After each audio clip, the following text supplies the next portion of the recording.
So understanding movement capacity and movement qualities, the first thing that we're going to want to look at is how guys move on the mound versus how they move off the mound. So for example, if we're going to just talk posturally, the guy's a very flat T-spine, so the upper back is very flat.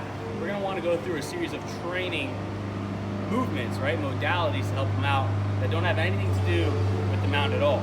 So a med ball shot put, where you're doing like this, where your scap is protracting, which means that it's moving around your rib cage. Anything that's sort of quadruped right here, which is everything, all fours on the ground, you can do like this and feel this sort of natural curve. Even a yoga push-up, where you can come right here, you come up, feel the scaps move. There are a lot of things that you can do for a flat T-spine to help correct it. So if a guy has a postural issue on the mound, the answer isn't always, hey, let's fix it up there. It's probably not a mechanical issue. Chances are it's probably a mobility issue. So another movement archetype is like the hinge. So pretty much a hip hinge is where a guy can be here in this sort of bent over posture, so to say.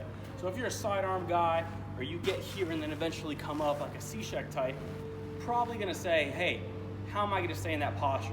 More often than not, it's not a, oh, I want to stay here. It's, do I have this anterior control of the core, which is the front of the core, these muscles right here to be able to hold you in this position. Can you stay there? Good movements like that would be, you know, stirring the pot, which is where you have a yoga ball, like a Swiss ball right here, and you hold here, a plank, anything like that that would really engage the core in this elongated position.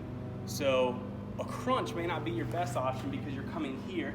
Yeah, you're training a little bit, but you're not really training at the lengthened position that would really benefit and translate to the mound. So we talked about a flat T-spine, which is a flat upper back, but what happens when you get a kyphotic T-spine, which means there's a big time curve. Now the first thing you need to do is understand, is your upper back really curved or are your scaps just tilted off? And I think that's a really important distinction to make because unless you're checking somebody without a shirt, that can get pretty tricky. Now, more often than not, these guys who have these kyphotic postures, which is what it's called, just a big curve, they have really weak core muscles.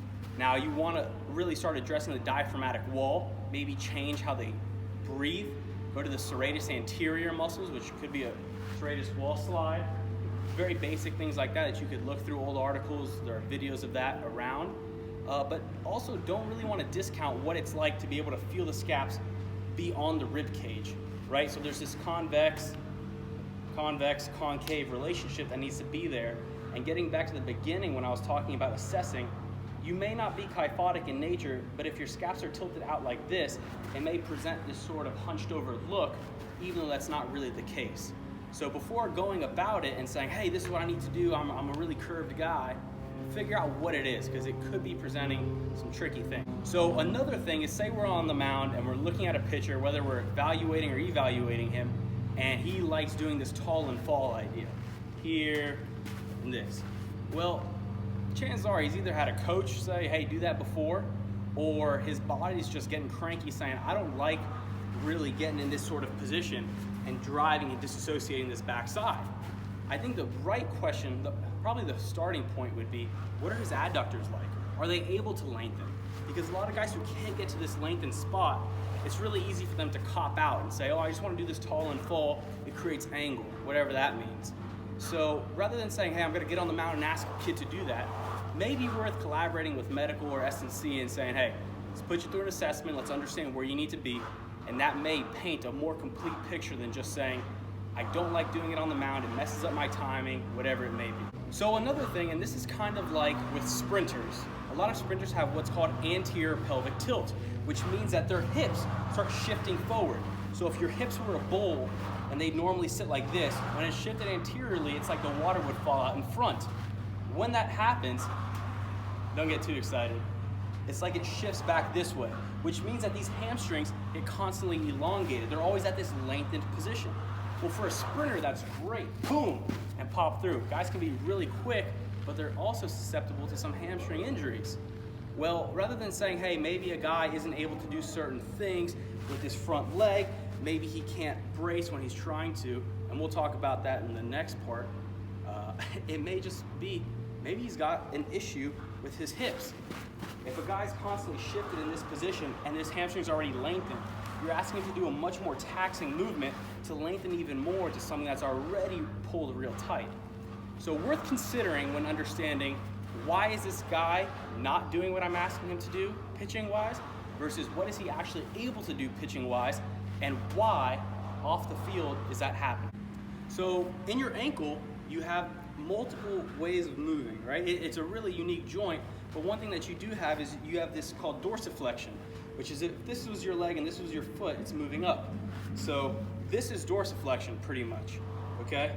Now you see a lot of guys who say, hey, if a guy doesn't have adequate dorsiflexion, he's not gonna be able to squat. So be it. I like to talk about how it may relate to the mount, and just for argument's sake, I'm gonna show you from this angle. If a guy has a real dorsiflexion issue, he may be almost shortening his stride, because if his body's saying, hey man, I can't really get to this position right here where I can be comfortable, right here with enough shin angle, your body's gonna say, hey, hold up. I don't need to be doing that. I need to find a way to compensate without it looking real bad. So if a guy's got a real short stride and you think that he's gaining enough ground on the backside, we may not have to just say, hey, gain more ground. Maybe worth assessing how he moves at this finished squat position. Because if a guy gets here and his toes start lifting, I think that would really give better insight into what's going on this front side and why is that actually happening. So throughout the delivery, we get to be in these very prone positions where we can get to this T-spine extension or a rib cage flare. And I think it's important to understand the difference between flaring the rib cage and extending the T-spine. Now, go through your series of assessments, go for it. But if you have a rib cage flaring issue, I would really suggest being able to bring that down. And more often than not, it's just an awareness issue. So if you're coming here, I want you to also notice this arch that's happening here in the back. This lower back is flaring out, talking about that pelvic tilt, right? That's called lumbar extension. That's the lower back extending too. If you could squeeze your glutes in, fire them here, engage your core, you may not be able to get the same rib cage flare. A simple way to test that would be, can you get the shoulder flexion, right? What happens when you start coming overhead? And if that thing's popping up, maybe it's a serratus issue. Maybe it's a multi-joint issue where you just have to say, hey, I need to be more cognizant of what I'm actually doing. But that's really important for guys, especially when you flare. Everything starts getting cranky up in the shoulder, and we'll talk about that more in detail in another post, but there's a lot that goes into it, and it's simply not how does the core move, is the rib cage really affects the entire shoulder complex. So when you're starting to deal with different body types, you get the short guy with small limb length, then maybe you get a guy with super long limbs, right? Where the arms are just crazy. Well, one thing that I want to talk to you about is preparing each guy. And that means if you get a guy who's got huge limbs, like this humerus, this bone right here is just extra long, that kid is going to have more trouble being able to control the head of the humerus, so this ball in the ball and socket joint right here. What do you do about that? The longer he is, the further he is away, the harder it is for him to articulate in the joint, keep everything sound without rubbing and banging all up in the joint. What do? Maybe a good thing is to go through a rhythmic stabs, which is where you ask a kid to get into a good spot with joint integrity, meaning that the humerus right here, this head, is in the socket and not banging on any of the external parts right here. It's all really clear. And you just ask him to move, and you go through perturbations, right? You start hitting and doing stuff. Then you can ask to come away from here. And if you just have somebody gently move the wrist, that kid will be able to feel what it's like to stabilize the humeral head in the joint. More importantly, if this is an advanced kid who's been doing this for quite some time, and you ask them to start doing this here, a good way to cheat for them, and I say cheat not because it's intentional, but guys will turn the lats on, right? And they start engaging. It's just, oh, I'm going to hold it there. That's not really the case. It's not really what we're asking you to do. And that's asking for a major load in a really unnecessary spot. So long lever length, long limb length, maybe help you out with some rhythmic stabilizations, understand where you need to be, how you need to get there. And I think it adds context for the player of, hey, if I need to be here, what do I need to do with my body? And once they get that awareness of, am I activating this, am I activating whatever it may be, they're able to start translating more and being able to feel. I believe that that will graduate into quicker pitch-to-pitch adjustments as well. Also, I really have a hard time understanding guys in external rotation, right? Forearm, lay back, when the ball just comes here and kick back, whatever it may be, just because I think it paints a really incomplete picture of what's happening. Because more often than not, it's not just what's called glenohumeral external rotation, which is just the humerus rotating back. It's a component of multi-joint movement where the scaps tilt, where you get retraction, where the lats turn on if you're a high-level thrower. There really is a lot that goes into it. But rather than saying, oh, the only reason I'm addressing this now is because I got it from a kid at a JUCO who texted me and was like, hey, I'm lacking ER, so I'm throwing heavier weighted baseballs. I don't really think that's always the answer. Maybe you need to address the pec minor. Maybe you need to hit the subclavius. Maybe it's a subscap issue. And getting with a PT who can really assess and get you there may be the right option. Maybe it's just how you rotate in the position you get into. Because if you were really working on inertial force, you may be helping yourself get into a better ER spot than you think. And if you want to go back in one of my old videos, I think it's 2 posts ago, you may find an answer to that. But just know that it's not always, hey, let me go grab an 8-9 ounce ball and just rip it to get more external rotation.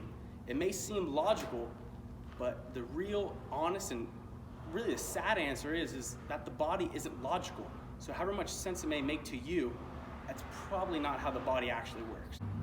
So when guys land, it's really popular to talk about this front leg now, where we talk about bracing or blocking, where guys can be right here. Scherzer's really popular because he gets to be this guy, and it makes a lot of sense. And we could talk all about it, and I've written an article, and I could post another video if you want. But I just want to talk about what it takes to be able to get into this position. We've already talked about a lengthened hamstring position, and I think that's really important. And some guys block and brace all they can, and it's right here, because that's all their body will allow. But I haven't really heard anyone talk about the VMO muscle, which in your quad you have 4 muscles. The innermost muscle is called your vastus medialis, we call it the VMO, and it's this section right here. It's like this teardrop. Now this muscle accounts for the last 10 to 15 degrees of pure extension. So if I ask you to just put your leg like this and try to straighten your leg, it's gonna be soft until you get to the last 10 degrees. Then it's gonna get hard and engage. So if you're having trouble getting to this end position and staying through, I think it may be worth considering, do you have a VMO issue? Is that a strength issue? Is that an end range issue? Is it strength at the end range? A good way to do that would be if you can come here, turn your foot out, so your VMO, the innermost part of this quad, is facing the sky, and you come up. And that would be a really quick and easy way to assess how it engages if there's an issue here, because that can affect how your patella tracks on your knee, how your kneecap moves, and also how you extend and how you block. So like I've said many, many times throughout this entire video segment, more often than not, it's not a mechanical issue, it's a movement issue. So you run into another kid with elevated scaps. What's that mean, and why do we keep working on the scaps? Well, here I'm standing normal and I don't have great scapular positioning, but elevated scaps are simply what it sounds like, it's just up. Well, what happens when this kid is standing, walking around like this? What do you need to do? Throwing is already taxing enough, and we're asking for a ton to happen. Well, rather than telling the kid, hey man, stand straight, bring your scaps down, and a lot of times it's really hard to be able to pull that, especially when it's in this constant position all the time. Especially guys who read a lot, guys who are on their computer, it's very easy to start getting, what Kelly Starrett would call desk bound, like that. What I would say is maybe just release the lower traps, get with the PT guy, loosen that up, start working on control and bringing it down. So if this canvas right here, this imaginary canvas, is the rib cage, I'm just asking you to take brush strokes and come through like this. Bring it down and bring it closer together to the spine, and I think you may find some luck in doing that, where the kid starts to become more aware of the positioning and the control that he has of it, rather than how he moves it.